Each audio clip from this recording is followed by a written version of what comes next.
Hello everyone, welcome to Body Empowerment. I have with me today Adrienne Glaser. Hi everybody. Adrienne is a licensed clinical social worker here in New York City, and she uses mindfulness, creativity, and the arts in her work.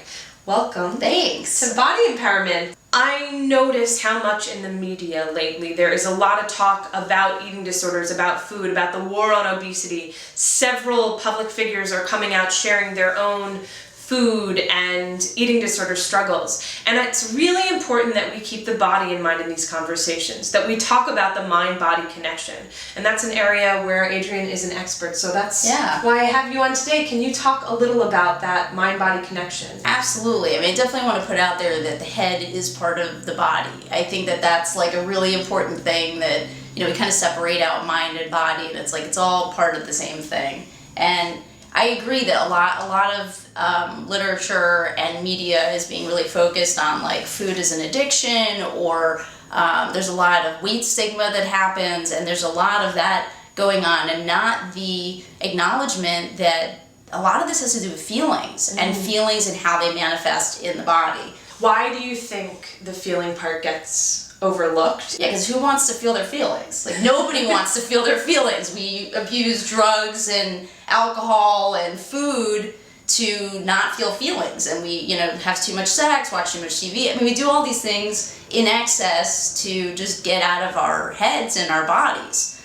And it's, people think it's easier to do that as a means of, trying to feel better. But it actually is just a temporary solution that doesn't really deal with the underlying issue. So how can one deal with the underlying issue? Well, a lot of it, you could say get in touch with your feelings, and that sounds really either lovely or horrifying, depending on the person.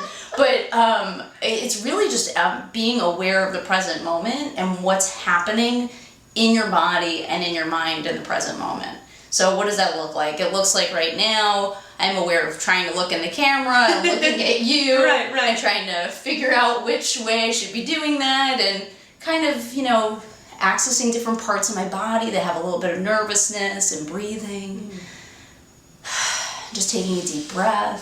That felt really good. And just kind of asking those aspects of what's going on for space, so I can just pay attention to you and pay attention to what I'm trying to say and my purpose in being here. And that's trying to have mindfulness in this moment. Or I could get really caught up in, oh my God, where do I look? What do I do? I have this nervousness. You have a choice once it manifests of where to go with that. Yeah. If you're aware of it. Most of us are not aware of what's going on in the present moment. We're pulled all over the place. And there's this whole war on obesity, which is, it's like plaguing our country. It's like the obesity is plaguing the country. It kind of feels like the war on drugs a little bit. I totally agree. Yeah, and at the end of the day, it's forgetting that we're human beings. Yes. And it's creating stigma for people who are of all body sizes. And it's also forgetting that this is an emotional issue. Yes. And we're just sort of blaming the food. And it's not about the food. Can you talk more about that? I'm so on board with you. Like, go. So it's really not about the food.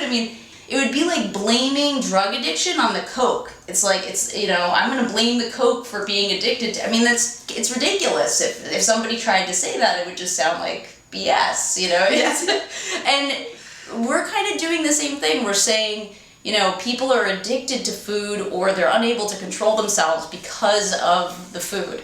Now, sometimes people don't have the education, and sometimes people don't have the resources, and that's a real issue. Genetics is a real issue. Like, I don't want to take away from those things. Sure. We do need more variety available to more of our population. There's a reality to that. But I think at the end of the day, people are not getting the education that people are dealing or not dealing with their feelings, and how depressed people are, or how repressed people are, and just going to McDonald's. Right. To not have to deal with it. Right. But not necessarily because of the food itself.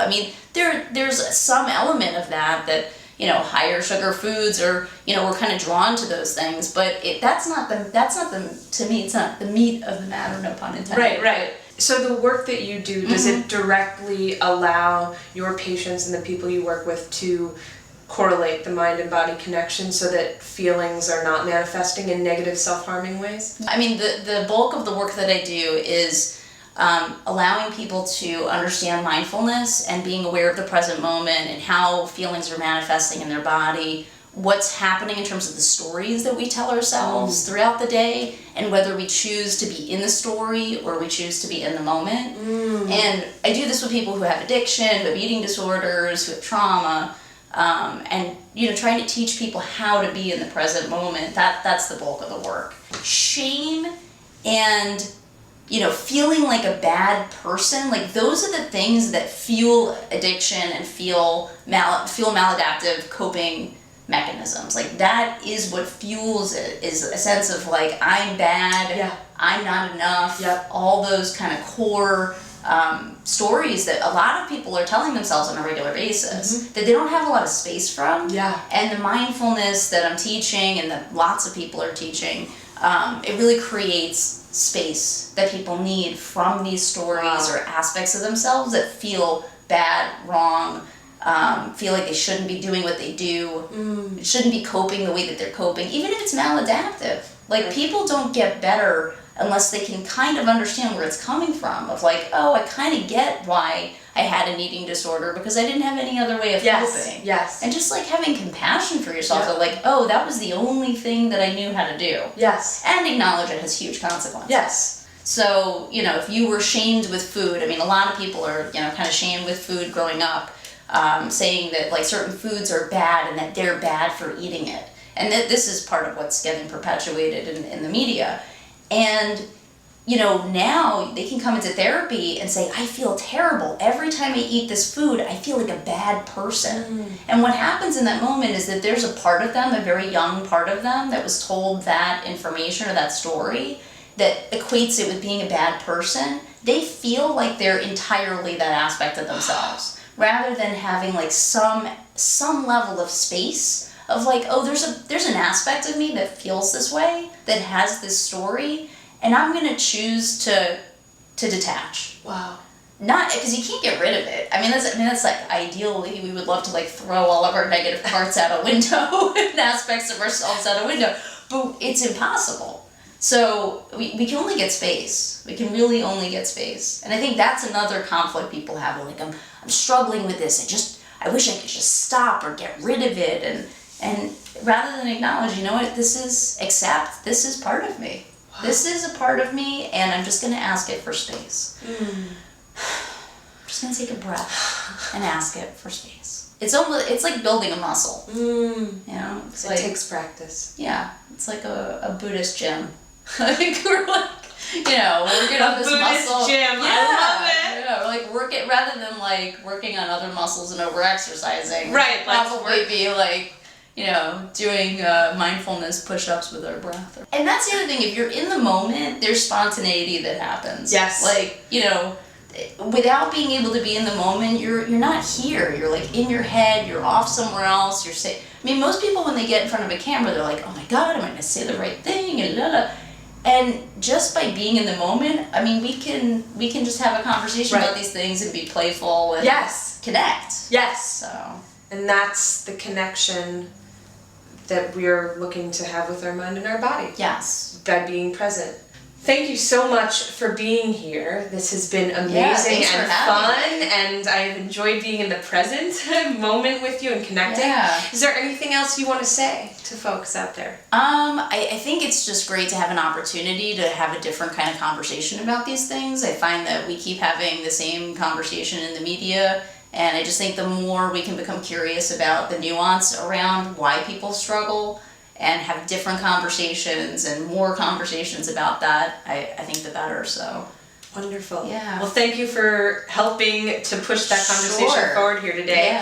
I'm always happy to talk, so thank you. You can find more from the amazing work that Adrienne does. She runs workshops, she runs groups, she can be found on all the social media sites, and all that is on her website, which we're posting here below, right there. So please check out her work. Thank you all so much for being here today. Thank you, Adrienne. Stay tuned for our next episode of Body Empowerment on June 3rd. And in the meantime, Please subscribe to my channel, check out past episodes, and spread the word about the work we did here today. I hope you'll pass it along to people you know could use this movement in the conversation, right? Instead of spinning circles around and around, what if everyone out there today who's watching sends this to at least one person you know to be part of a progressive dialogue as we move forward and we become a nation of feelers. How about that? Nation of feelers. Let's have a different conversation. Different conversation. Awesome. Thank you, everyone. Thank you again. Thank you.